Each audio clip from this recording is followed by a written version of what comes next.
来看宜兰县头城的公立游泳池最近是开放头城的民众免费使用，也毋过需要求民众爱签设计书着想着爱家己负责。有家长是讲实在是伤含糊。公所表示讲，设计书只是提醒尔尔，嘛强调讲目前救生员的人数嘛拢无够野咯。伫头城顶立游泳池被要求爱签一份设计书，顶面写若伫河口内底意外伤害，愿意家己负责。民众看到是真生气。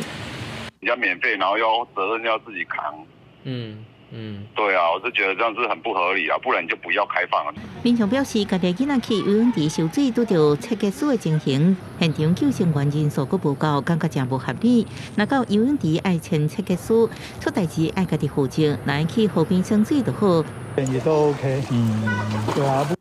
实际到游泳池发现少一个救生员，根据游泳池管理规范，头城顶伫游泳池有500平方公尺，至少爱2个救生员，加上囡仔玩水区爱有1个，现场至少要有3名救生员，明显违规。对无救生员，民众拢无认同。